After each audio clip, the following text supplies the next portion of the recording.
42 Dugg. He dropped his debut album. I haven't checked it out yet, but he did do an interview on Breakfast Club. I did check out that interview for the most part. And he talks about Eminem because 42 Dugg is from Detroit, Michigan. I'm surprised Eminem hasn't collaborated with him.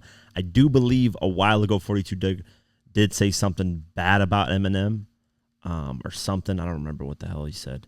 But then I don't know if he backtracked or he is defending Eminem, though, in this new article. I don't know if he ever said anything bad about him. I'm going to take that back. I don't remember. I know he said something along the lines of Eminem, and maybe that might have affected Eminem working with him, because Eminem usually, if there's a Detroit artist that's popping, he'll work with them. You know, like he's liked to put on for Detroit. I mean, Baby Tron, like I said, the Toby record with Big Sean, that's a new Detroit artist that's coming up. So let's go over the article. 42 Dugg may understand why Skilla Baby made the claim that people in Detroit don't view Eminem as their GOAT, but he doesn't agree with that claim. So Skilla Baby, I'm assuming, because I have no idea who the hell Skilla Baby is. I'm not even going to lie to y'all, man. Let's see if he's from Detroit. He probably is. Sada Baby. No, that's Sada Baby. Is that the same guy? Sada Baby, Skilla Baby? Too many damn babies, bro. Little Baby, Sada Baby, Skilla Baby. I don't know. Anyways, Sada Baby is from Detroit. So did he change his name? Skilla Baby, Sada Baby? I don't know. Regardless, I'm assuming he's from Detroit. Yeah, he is from Detroit. He's a Detroit-based rapper, blah, blah, blah, and protege of Sada Baby. Okay, so he's the protege of Sada Baby. Okay, that makes sense. Now I'm more in tune with the youth. I don't look like a fucking old head. Yeah, anyways, artist from Detroit says people don't view Eminem as the GOAT.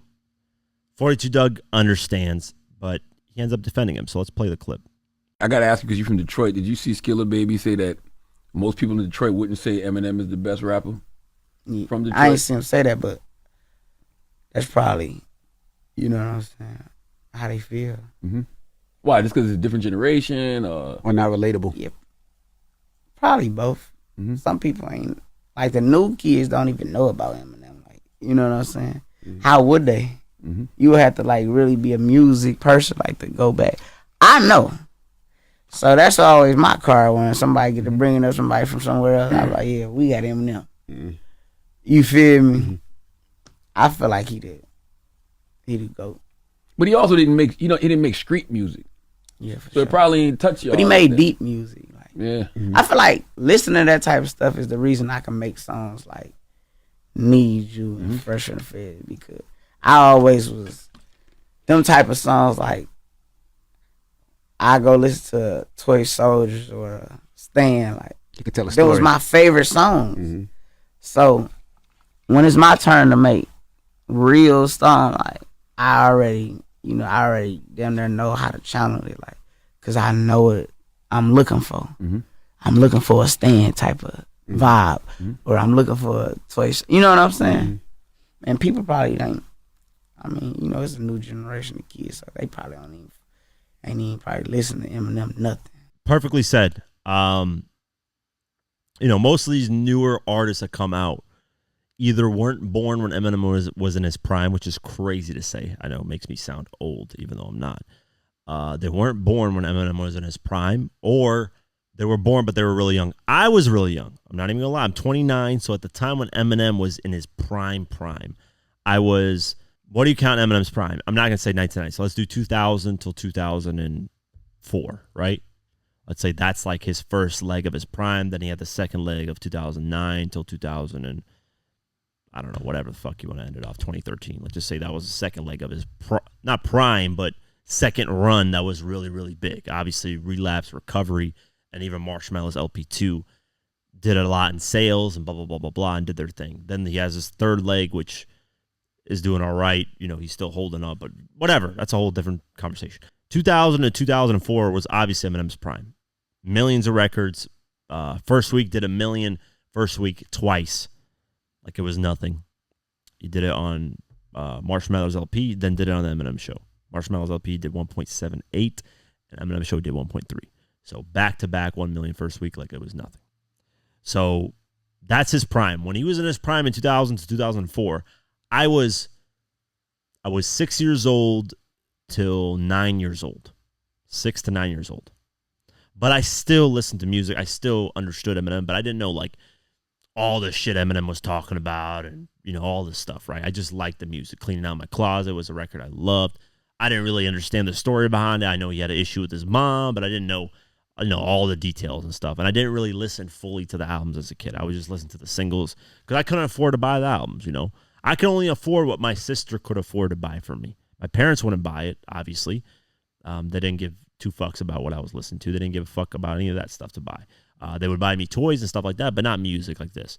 My sister, though, she was 16, 17, 18, whatever age at around that time. She was in high school. She had a car. She had money because she was working at McDonald's. So she would buy me whatever I loved. And then she would buy stuff that she loved, obviously, first.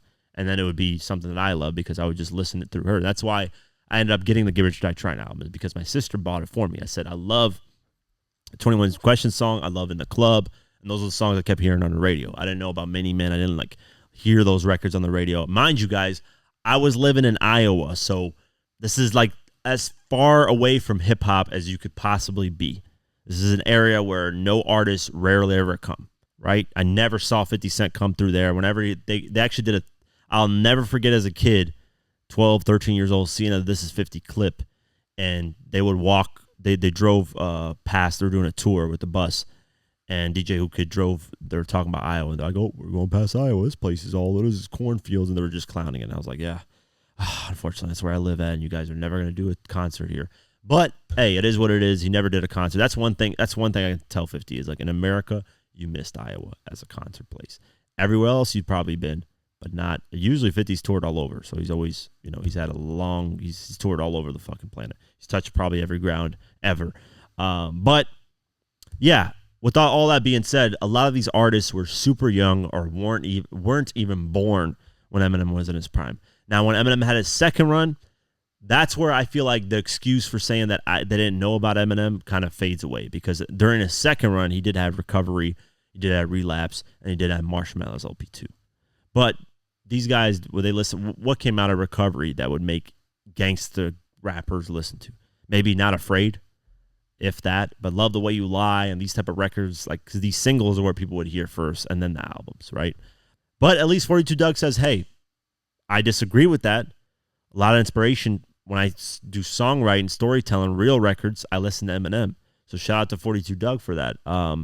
Hopefully Eminem and 42 Dugg can do a collab. That'd be really cool, man. I would love to hear that. But yeah, just interesting take, man, because you guys got to remember a lot of these newer artists, unless they're really hip-hop historians, a lot of you guys that listen to this podcast have a huge passion for hip-hop. Actually, all of you guys do, because you guys can listen to me talk for an hour every single time, twice a week, then obviously you love hip-hop.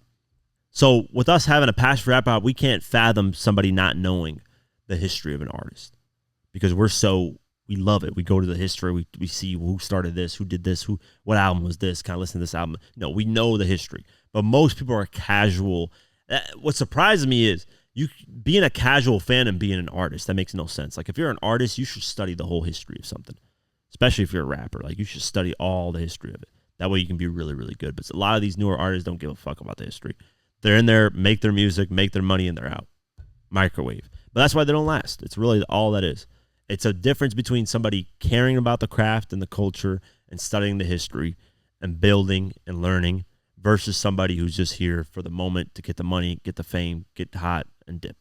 But yeah, that's my take on it. Shout out to 42 Dugg. Great response to it. And hopefully, something comes out of that.